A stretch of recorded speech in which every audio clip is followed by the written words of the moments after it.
मैं कैसे अपने जीवन का एक लक्ष्य तय करूं और कैसे उसे हासिल करने के लिए अपनी पर्सनालिटी को डेवलप करूं। आपके जो सपने, लक्ष्य और आकांक्षाएं हैं, बेहतर होगा कि आप इस पर थोड़ा और समय लगाकर देखें कि क्या ये आपके लिए कोई मायने रखेगा 25 या 50 साल के बाद जब आप मर रहे होंगे। क्या ये फिर भी आपके लिए मायने रखेगा? आपको इस पर गौर करना चाहिए। आप जिस चीज की आकांक्षा कर रहे हैं, जिस चीज का सपना देख रहे हैं, जो लक्ष्य आपने तय किए हैं, क्या वो वास्तव में मायने रखेंगे? क्योंकि इनमें से ज्यादातर लक्ष्य फंदे हैं। वो फंदे हैं, आप उसमें अंदर जाते हैं और फंस जाते हैं, आप वापस नहीं मुड़ सकते। मैं चाहता हूं कि आप इस पर गौर करें, क्योंकि यहां कई लोग आपसे बड़े हैं। उनसे पूछिए, 18 साल की उम्र में उन्होंने जो सपना देखा था, वो खुशकिस्मत हैं कि वो सच नहीं हुआ।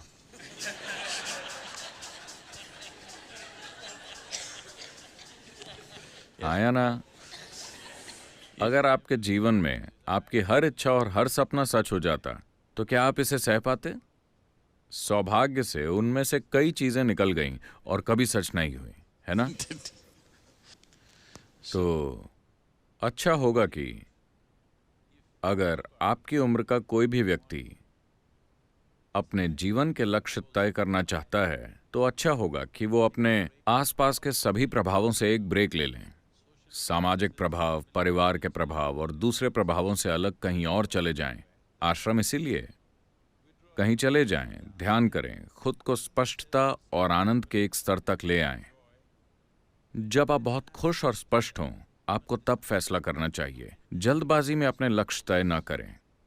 जल्दबाजी में तय किए गए लक्ष्य उस समय आपको बहुत महत्वपूर्ण लगेंगे, कल सुबह आपको पता नहीं कि आप उसके साथ क्यों उलझे हुए हैं। तो ये अच्छा होगा अगर आप अपना जीवन तय करने वाले हैं, तो अच्छा होगा कि आप ऐसा उस समय करें जब आप बहुत ही शांत, खुश और स्पष्ट दिमाग के साथ हों, है ना? अपने आसपास की किसी भी चीज से प्रभावित होकर नहीं। अकेले बैठकर सोचें कि आप अपने जीवन में वास्तव में क्या बनना चाहते हैं। कौन सी चीज हमेशा महत्वपूर्ण होगी आपके लिए, किसी और के लिए नहीं, आपके लिए। और आपको उसके लिए पर्सनैलिटी बनाने की जरूरत नहीं है। आप उस दिशा में मेहनत कीजिए, जरूरी पर्सनैलिटी अपने आप बन जाएगी। आपको पर्सनैलिटी का मतलब समझना चाहिए। पर्सनैलिटी शब्द परसोना से बना है। परसोना का अर्थ ग्रीक भाषा में, माफ कीजिए, लैटिन में होता है मुखौटा। एक मुखौटा जिसे पुराने थिएटरों में इस्तेमाल किया जाता था। एक ही व्यक्ति कई किरदार निभाया करता था। मान लीजिए स्टेज पर रामायण चल रही है, आपको राम का किरदार भी निभाना है और सीता का भी और लक्ष्मण का भी। हर किरदार के लिए एक एक मुखौटा है। आप ये मुखौटा लगाकर राम की तरह बोलते हैं, उसे नीचे रखते हैं। ये मुखौटा लगाकर सीता की तरह बोलते हैं, उसे नीचे रखते हैं। ये वाला लगाकर हनुमान की तरह बोलते हैं और फिर नीचे रखते हैं। नाटक इसी तरह किए जाते थे। तो इन मुखौटों को ही परसोना कहा जाता था। तो पर्सनैलिटी का मतलब है कि आपने एक मुखौटा लगाया और वो मुखौटा आपके चेहरे से चिपक गया, आप उसे निकाल नहीं पा रहे। इसका मतलब है कि आपकी एक पर्सनैलिटी है। पर्सनैलिटी ऐसी चीज है जिसे लोग डेवलप करने की कोशिश करते हैं, क्योंकि उन्हें अपने जीव का कोई एहसास नहीं होता। असली चीज के बजाय आप एक नकली चीज को मजबूत बनाने की कोशिश कर रहे हैं। अगर आप अपने जीव के साथ संपर्क में हैं, तो आपको पर्सनैलिटी क्यों चाहिए? इसकी कोई जरूरत नहीं है। आप अलग अलग जगहों पर अलग अलग पर्सनैलिटी रख सकते हैं। आप पहले से ऐसे हैं या एक ही पर्सनैलिटी के साथ अटक गए हैं? कुछ लोग अटक गए हैं। साधारण दिमाग के लोगों की सिर्फ एक पर्सनैलिटी होती है। दूसरे लोगों की जीवन के अलग अलग क्षेत्रों में अलग अलग पर्सनैलिटी होती है ना? अगर आपने मुझे 1999 से पहले देखा होता, यानी ध्यानलिंग की प्राण प्रतिष्ठा से पहले, तो मैं एक बिल्कुल अलग तरह का व्यक्ति था। ठीक है, इस हद तक कि मेरे बारे में हर चीज अलग थी। उससे पहले भी ऐसी चीजें हुई थीं जो मेरे काबू में नहीं थीं, मगर ये जानबूझकर किया गया था। उस समय मेरा दिमाग सिर्फ एक ही मकसद पर केंद्रित था। मैं एक तरीके से हुआ करता था। मुझे नहीं लगा था कि मैं उसके बाद जीवित रहूंगा, मगर किसी न किसी तरह चीजें होती गईं। फिर मैंने सोचा अब काम पूरा हो गया है, अब मैं अपनी पर्सनैलिटी को पूरी तरह बदल लेता हूं। उस मकसद के लिए मैंने एक खास तरह की पर्सनैलिटी अपना रखी थी, और अब जब वो पूरा हो चुका है मैंने सोचा कि उसे बदल लेते हैं।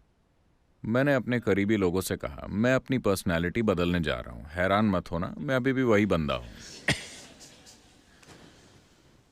उन्होंने कहा कोई बात नहीं वगैरह वगैरह। मैंने कहा बस मेरे साथ बने रहना, क्योंकि मेरे बारे में हर चीज़ बदल जाएगी। जिस तरह मैं काम करता हूँ, बोलता हूँ, कपड़े पहनता हूँ, जिस तरह हर चीज़ करता हूँ वो बदल जाएगा। उन्होंने कहा कोई बात नहीं, हम आपको जानते हैं, आपसे प्यार करते हैं। मैंने कहा लेकिन मुझे कस के पकड़े रहना, क्योंकि जब चीज़ें बदलती हैं तो लोग अलग हो जाते हैं। बहुत से लोग अलग हो गए क्योंकि उन्हें विश्वास नहीं हो रहा था।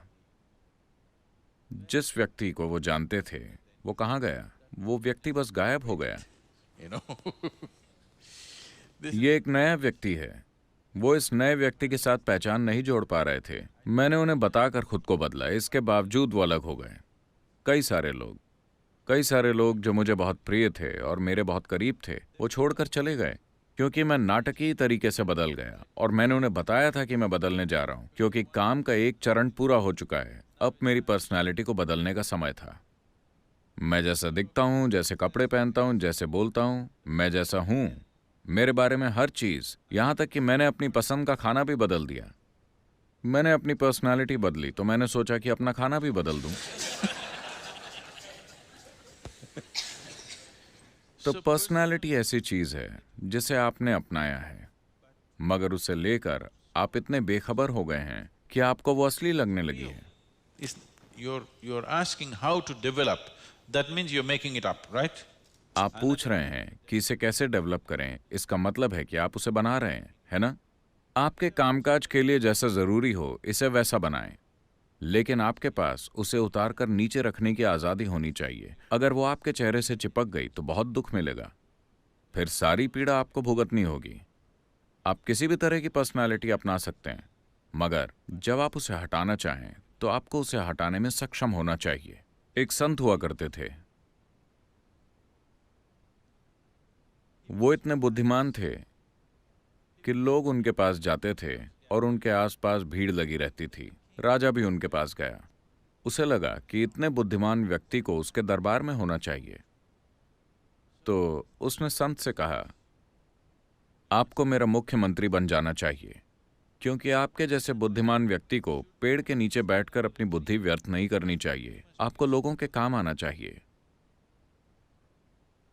संत ने कहा, ठीक है, मगर मेरी एक शर्त है। आपको अपने महल में मुझे एक कमरा देना होगा जहां मैं हर दिन 1 घंटा बिताऊंगा। आप कभी उस कमरे में नहीं आएंगे, कभी नहीं पूछेंगे कि ऐसा क्यों है, कभी उसमें जबरदस्ती नहीं घुसेंगे, कुछ नहीं। उस कमरे में आप, आपके नौकर, आपके गुप्तचर, कोई नहीं आ सकता।